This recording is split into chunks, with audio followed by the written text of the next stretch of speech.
Hello, my name is Naim. To be honest, I really hadn't any ideas for my next video, but eventually I prepared for you interviews of early days of the richest people on our planet. I hope this video will be inspirational for you. As for me, I like watching such kind of videos on YouTube.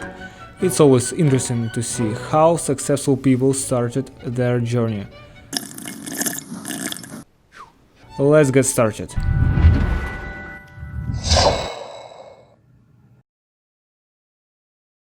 If somebody was to put the question to you about the magnitude of what you think you've launched, how big do you think your product or your service is? Well, it's impossible to tell. When we first launched, we were hoping for, maybe 400, 500 people. Harvard didn't have a Facebook, so that's the gap that we were trying to fill. And now we're at 100,000 people, so who knows where we're going next. We're hoping to have many more universities by the fall, hopefully over 100 or 200. And from there, we're going to launch a bunch of side applications, which should keep people coming back to the site and maybe could make something cool. What is the Facebook exactly? It's an online directory that connects people through universities and colleges through their social networks there. You sign on, you make a profile about yourself by answering some questions, entering some information such as your concentration or major at school, contact information about phone numbers, instant messaging screen names, anything you want to tell, interests, what books you like, movies, and most importantly, who your friends are. And then you can browse around and see who people's friends are and just check out people's online identities and see how people portray themselves and just find some interesting information about people. Dan, do you make any money? We do. We license the site to other schools, and we run the site and provide it for them for the semester for all of their students. We actually create a customized site for their school, so it feels like a personal customized site that is not some sketchy dating site that people might not use, but really feels like something that everyone in the community can do. And we have between 70 and 90% of all the schools we're on are on the site. Okay. Well, so my sophomore year at Harvard, when I first built this, there was a lot of really interesting stuff going on. I mean, there were two primary things that were happening kind of at the same time. The first was, like any college student, I just spent a lot of time hanging out with my friends, right? People were studying computer science, psychology, the things that I studied, other stuff. And we just spent a lot of time talking about what we thought were the big issues with the world and how the world was going to change over the next 5, 10, 20 years. And a lot of cool stuff has come out of college conversations like that in the past. And for us, what we discussed was that the biggest trend that was going on right now was that more and more information was becoming available, right? So going back to kind of the start of the internet and mainstream when browsers were available, and since then, people have just been sharing more and more information. And that a lot of that was still being shared by a small number of companies or content producers, but that over time, people would be sharing more and more information themselves.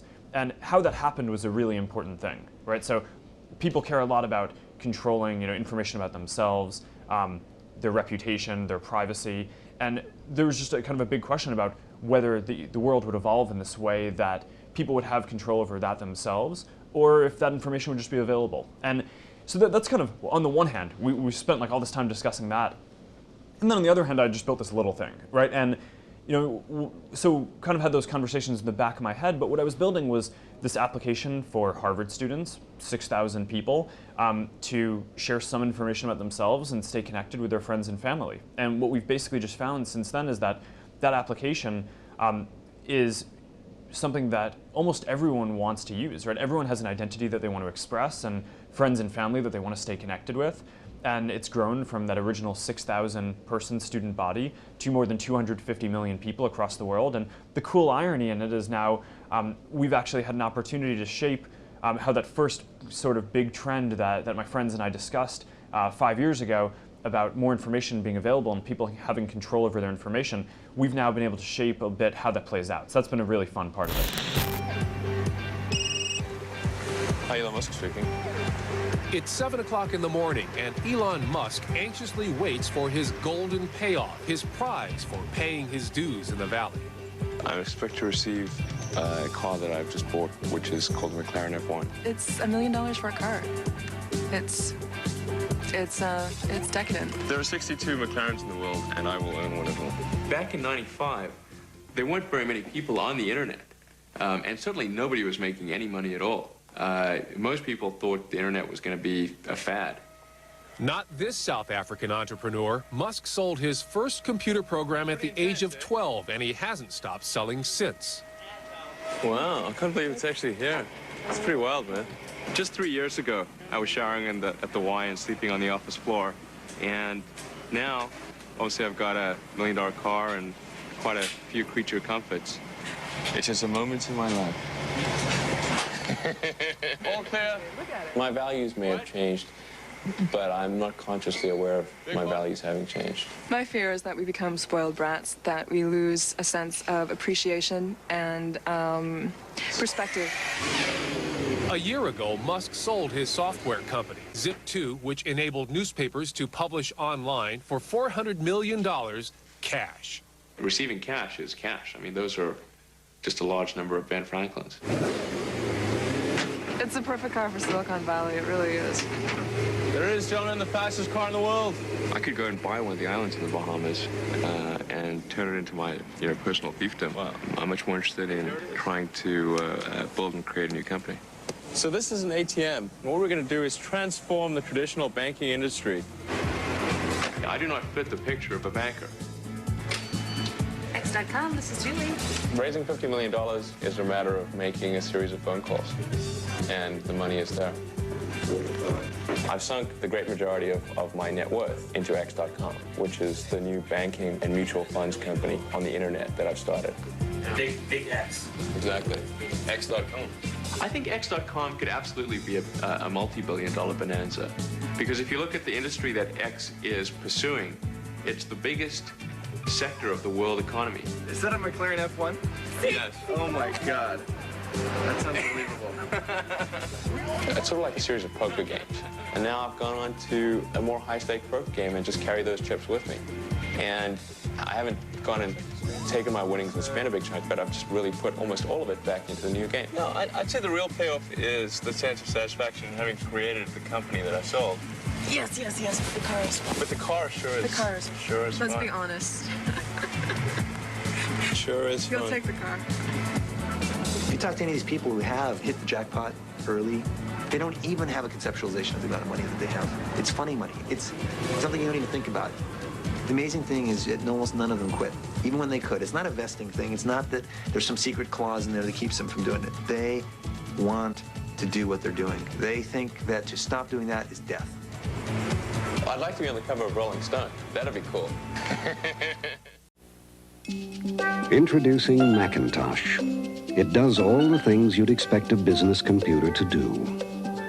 It does a lot of things you wouldn't expect a business computer to do. And it does some things no other business computer has ever done before. Of course, to do all this, you will have to learn to do this. Macintosh, the computer for the rest of us. The development of Macintosh by Apple has been paralleled by the work of leading software developers. It's a great machine. It's a step forward in terms of the way it uses graphics and the speed. And this is a machine that a lot of people are going to be able to afford. That's a very, very useful machine. I was enthused. Microsoft doesn't work with new hardware very often, but we put a team of people on it from the beginning, and we're planning that over half of our retail sales next year will come from Macintosh software. At the back of Macintosh, you'll find two built-in ports for connecting a printer, a modem, or to Apple Bus, Apple's own local area network, as well as a dedicated port for an external disk drive. The Image Writer printer from Apple is specially designed for Macintosh. By plugging a modem into your Macintosh, you can communicate by telephone with electronic databases and news services. You can also emulate DEC VT100 and IBM 3278 terminals. You can expand the storage capacity of your Macintosh with an external disk drive, just like the one we built in. And if you work with lots of numbers, you'll appreciate the optional numeric keypad.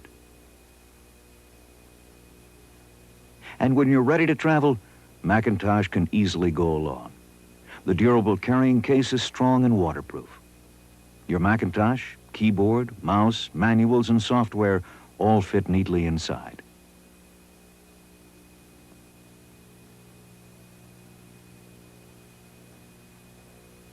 Even fully loaded, the carrying case is light enough to go anywhere you go.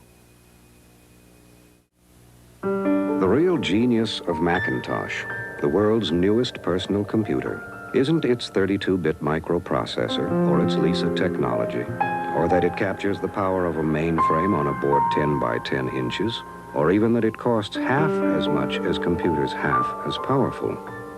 The real genius of Macintosh is that you don't have to be a genius to use it. Macintosh, the computer for the rest of us. Hi there, who are you? I'm Jeff Bezos. And what is your claim to fame?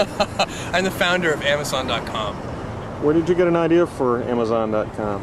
Well, 3 years ago, I was in New York City working for a quantitative hedge fund when I came across the startling statistic that web usage was growing at 2,300% a year. So I decided I would try and find a business plan that made sense in the context of that growth. And I picked books as the first best product to sell online, which are making a list of like 20 different products that you might be able to sell. And books were great as the first best because books are incredibly unusual in one respect, and that is that there are more items in the book category than there are items in any other category by far. Music is number 2. There are about 200,000 active music CDs at any given time.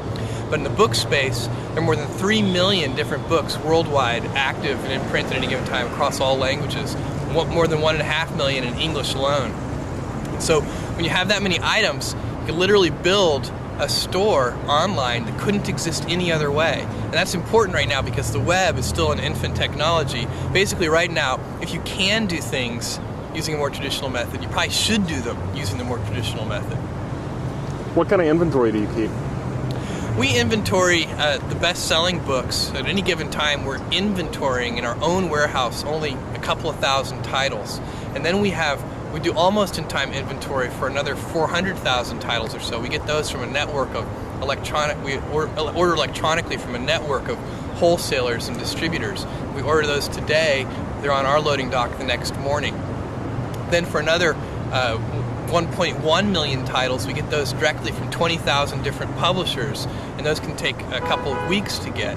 And then there are 1 million out-of-print books in our catalog. We have a catalog of 2.5 million books altogether. Those 1 million out-of-print books, some of them we can get and some of them we can't, but we find them if we can, and then we ship them to our customers. We do kind of a search on those. What's almost-in-time inventory? Almost-in-time inventory is the phrase we use to describe a whole selection of books that we offer. It's basically the things that are, below the 2,000th best-selling book up to the 400,000th best-selling book. Those are titles that we can get from a network of more than a dozen different wholesalers. So if a customer orders a book from us today, we order that book from our wholesalers today, and that book shows up on our loading dock the next morning, and then we can ship it to the customer. They say one of the toughest things to do on the internet is to capture mind share. What was your secret? How did you do that? Yeah, even more generally, I agree with you that capturing mind share on the internet is extremely difficult. Even more generally, it's the late 20th century, not just the internet. Capturing attention. Attention is the scarce commodity of the late 20th century. And one of the ways that you can do that, and it's the way that we did it, was by doing something new and innovative for the first time that actually has real value for the customer. That's a hard thing to do, but if you do that, then newspapers will write about what you're doing, customers will tell other customers, and you'll get a huge sort of word-of-mouth fan-out, and that can really drive and accelerate businesses, and that's what happened with us. In the first year of opening Amazon.com to the public, we didn't do any paid advertising, and all of our growth was fueled by word-of-mouth and media exposure. I saw little ads at the bottom of the column of the New York Times. That was our very first advertising. We don't do that anymore, but at the very beginning, we did little tiny ads at the bottom of the front page of the New York Times. I thought that was very clever. It's sort of using a URL as a macro, because I read... That it expands. We're a bookstore, click here. Right. That's a great way to think of it. And it worked very well, apparently. I don't know, the problem with that kind of advertising is it's extremely difficult to track. Put a different URL for every... That's the problem, is that you want people to start to learn your URL, so you don't want to actually use a different one. And it's very easy. One of the great things about online ads, we do advertising today in maybe 40 different on different websites. We do banner ads, and that advertising is very easy to track in terms of knowing how effective it is. So we know for each piece of creative in each venue, not only how many click-throughs we get, but how many sell-throughs we get, and how many dollars of revenue it generates per ad dollar spent on that creative in that venue. And that is a sort of a marketer's nirvana in a certain sense. Well, it's an exciting place to be on the web right now. Oh, it absolutely is. I mean, it's just incredible. What's really incredible about this is that this is day one. This is the very beginning. This is the Kitty Hawk stage of electronic commerce. We're moving forward in so many different areas, and lots of different companies are as well. And the late 20th century is just a great time to be alive. We're going to find out that I think a millennia from now, people are going to look back and say, wow, the late 20th century was really a great time to be alive on this planet. The president's action on steel probably had something to do with the timing of the decline, but I don't think it was the